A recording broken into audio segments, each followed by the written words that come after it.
that song, he mentioned basically all the Queens street legends. Okay, yes. He mentioned Supreme. Why did the guy shoot you 9 times? Was it drugs or something? He was paid to do it. He was paid to do it. Yeah. Who would want to shoot you? Before 50 Cent was a rap mogul, they called him Boo Boo, a kid from South Jamaica, Queens, trying to survive.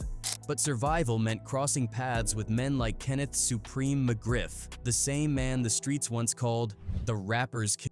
There's only 4 niggas that I know personally in Queens that wasn't scared of Preem. 50. Supreme was not just feared, he was untouchable. He ran the Supreme team, flooded the streets with drugs, and had rappers, labels, and hitmen in his back pocket. When 50 dropped Ghetto Quran, the streets say it lit the fuse. Okay, Ghetto Quran is one of the best songs in hip-hop history. Hell of a song. Of course. Weeks later, Boo Boo was shot 9 times outside his grandmother's house. He lived, and instead of disappearing, he went to war. Who has more cred than you, living after being shot 9 fucking times? Someone, you know, felt like that I would potentially do something to them if they kept going in the direction that they were going. Man, you are tough. In 2000, 50 Cent was an unsigned rapper trying to make a name in a crowded New York rap scene. But instead of chasing club records or freestyles, he dropped a song called Ghetto Quran, Forgive Me. The track didn't sound like a diss, but the lyrics read like a roll call of Queens' most powerful street figures from the 1980s and 1990s. In the song, 50 Cent name-dropped men who had run drug crews, taken murder charges, or were tied to federal indictments. One of the names stood out, Kenneth Supreme McGriff, the leader of the Supreme Team, one of the most feared drug operations out of South Jamaica, Queens. Fear Prince and respect the Supreme. Boy, you slow motherfuckers, I'ma break it down illa. Supreme was the businessman and Prince was the killer. The lyrics didn't accuse anyone directly, but to people familiar with the streets, the details were specific enough to raise red flags. 50 rapped lines like, Supreme was like Caesar, he led a damn team. Joseph got knocked with 10 heroines in Queens. Whether it was intentional or not, the song painted a picture of McGriff's past that many believed was best left off record. At the time, Supreme had already served time for narcotics charges and was under renewed investigation by federal authorities. The streets whispered that the song could be seen as dry snitching, voluntarily revealing too much in a public format. Then, just a few weeks after the song began circulating, 50 Cent was shot 9 times in front of his grandmother's house in South Jamaica. The bullets hit his hand, arm, legs, chest, and left cheek. He was in the back seat of a car when a gunman opened fire at close range. The shooter fled on foot and was later killed 3 weeks after the attack. Shot 9 times, but it was 1 time. But the 9... Where were you shot? Where? Like in front of my grandmother's house. Law enforcement never publicly confirmed who ordered the hit. But behind the scenes, police reports and street rumors pointed toward connections between the shooting and Murder Inc. records, which had been growing closer to Supreme.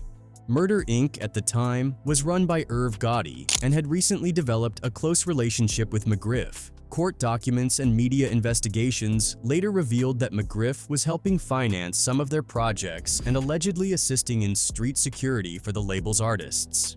When 50 Cent recovered from the shooting, he was dropped from Columbia Records. The label feared more violence. He was blackballed from most studios in New York and moved to the Poconos in Pennsylvania to recover. For a while, it looked like his career was over.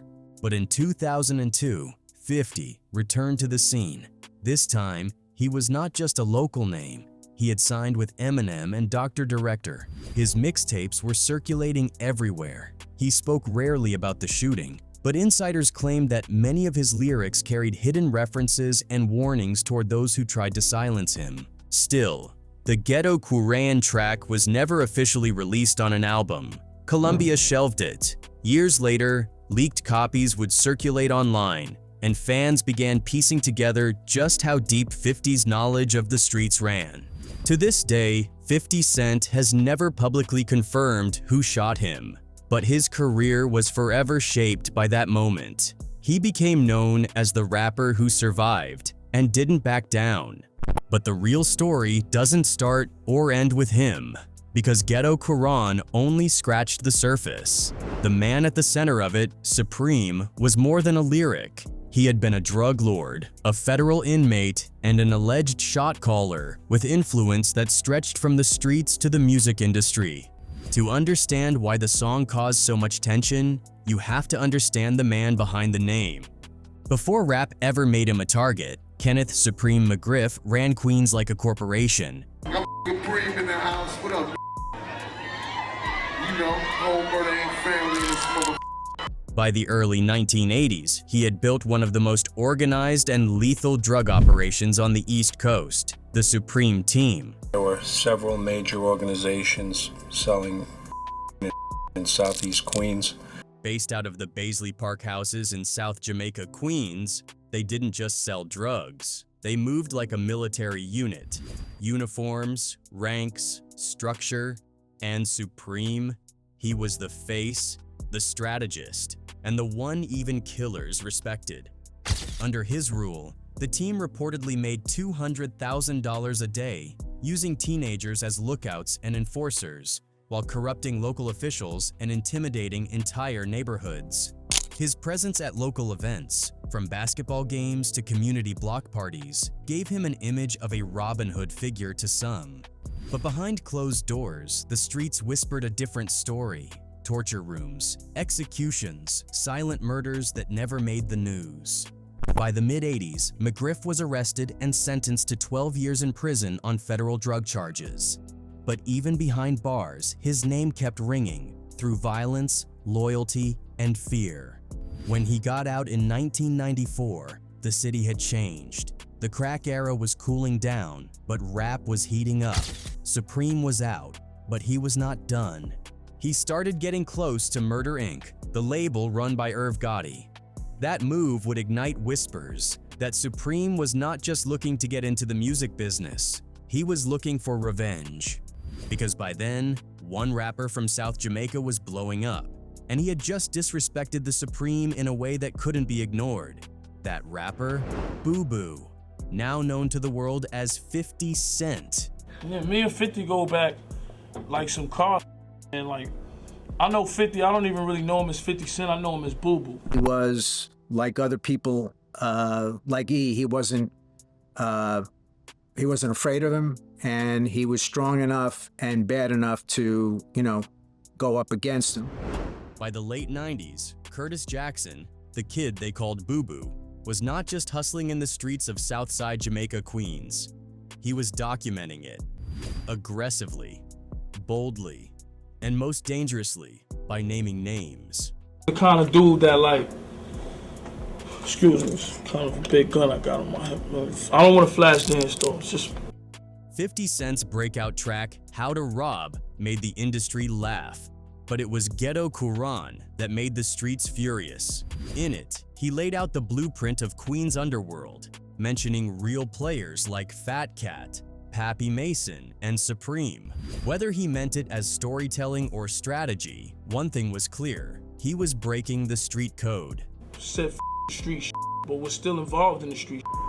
At the time, Supreme was tied to Murder Inc., the label behind Ja Rule. And Ja Rule? He and 50 were already beefing. But what started as a rap rivalry quickly became a street war. According to multiple reports and interviews, 50 was not just dissing rappers. He was stepping on toes that still had power in the city. Pastor J stepped to 50 because 50 was the only 18-year-old kid in the hood with a 550 or 500 Benz with bulletproof window. 50 Cent was sitting in a car outside his grandmother's house when a gunman approached and fired 9 bullets at point-blank range. He was hit in the hand, arm, hip, chest, and left cheek, nearly killed. The shooter? Street whispers and law enforcement reports have long connected the attempt to a Queens figure tied to Supreme. While no one was ever officially charged in the case, the message was loud. He had crossed the wrong people. But here's what no one expected. 50 lived.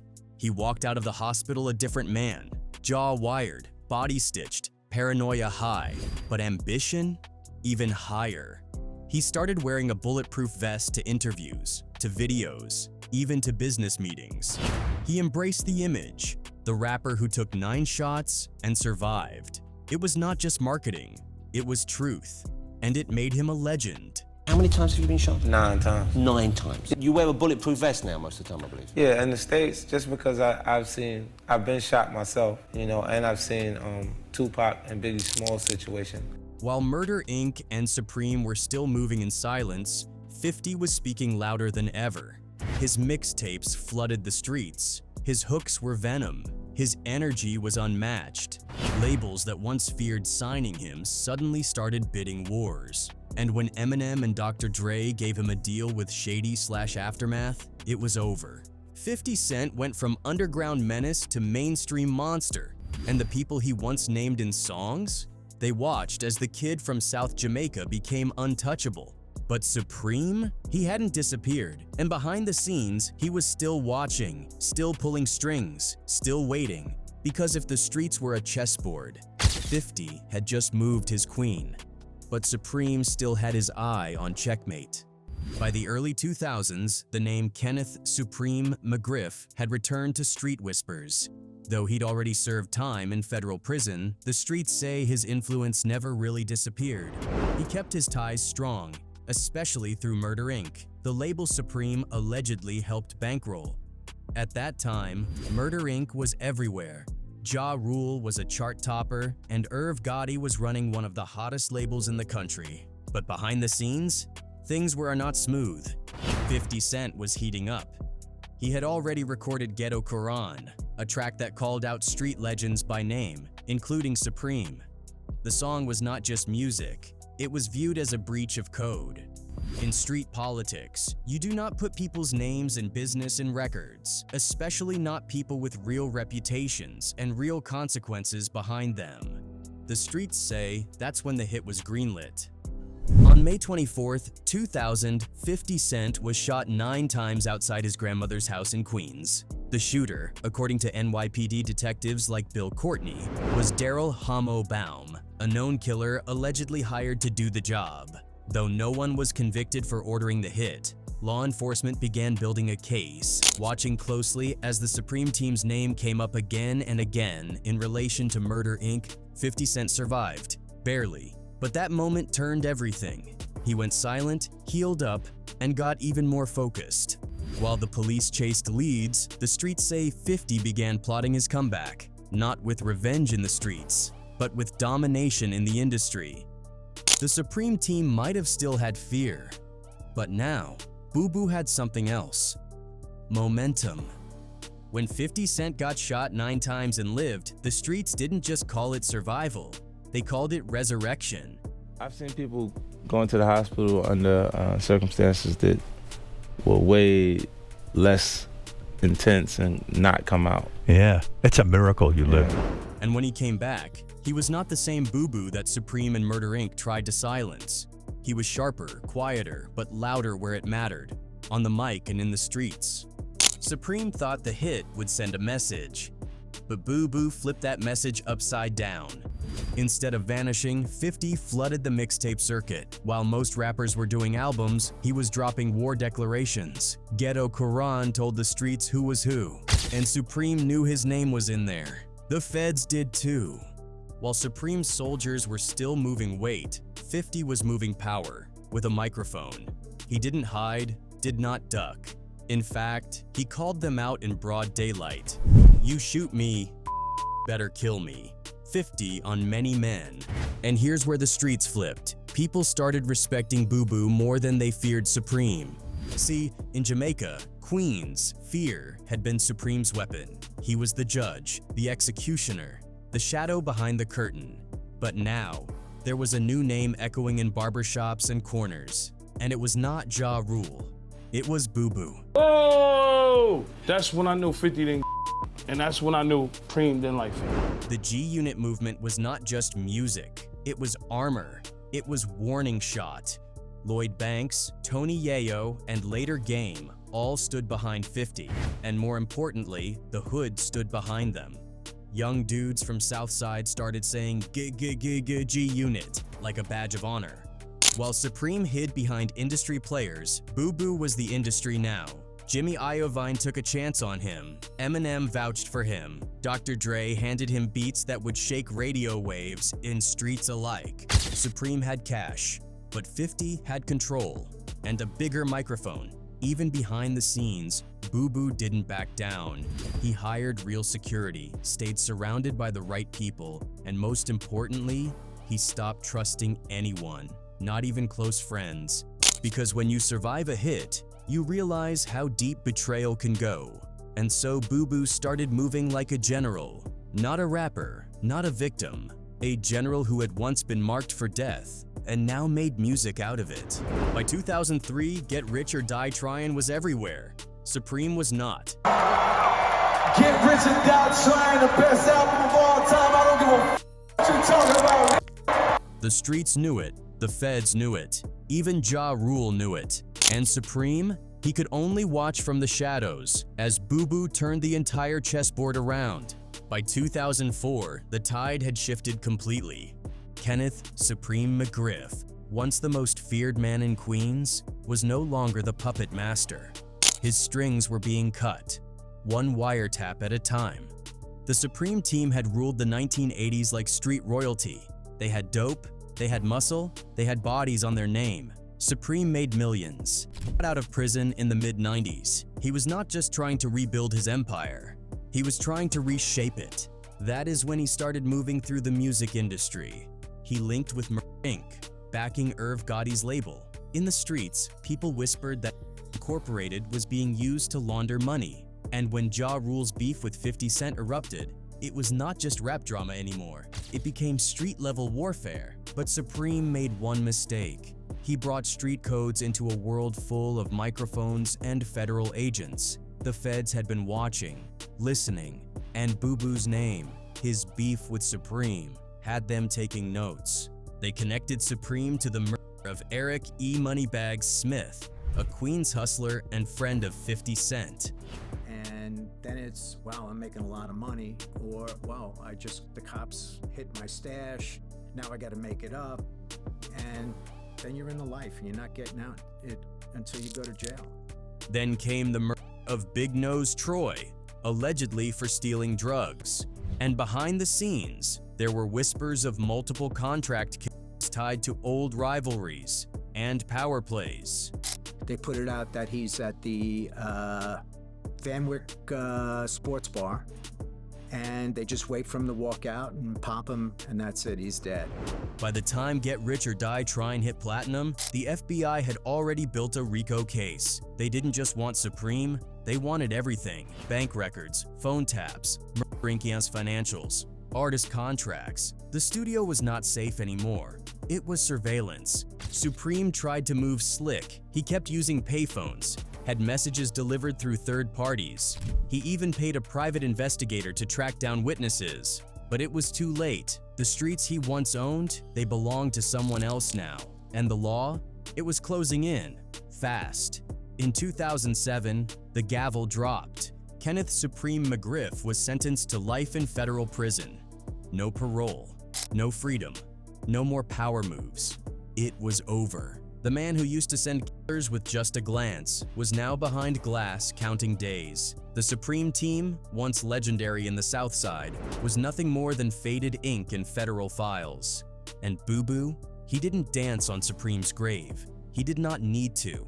He had already won by staying alive, by flipping trauma into tracks, and by showing the whole world that even in the face of death, he could not be silenced. From the crack-slicked streets of South Jamaica, Queens to global superstardom, 50 Cent didn't just survive his enemies, he outlived them, he outworked them, and he made sure the world would never forget who he was or where he came from. Because this was never just about rap, it was about war. It was about power. It was about legacy. The story started with Supreme, with Fat Cat, with Boo, with bullets in hallways, dope in baby bottles, and bodies laid out for crossing the wrong man. It was a different kind of jungle, and 50 grew up in it like a lion with no pride. And when Supreme tried to erase him, tried to silence him, 50 did the opposite. He turned pain into poetry, trauma into track lists, and betrayal into billion-dollar branding. Ghetto Quran, Many Men, Heat, Back Down. Each record was more than just a hit. It was a confession, a warning, a timeline of every shadow he ever walked through. And when the world saw 50 Cent, they did not just see a rapper. They saw a survivor, a product of Supreme's reign, who refused to bow. Meanwhile, the old titans crumbled.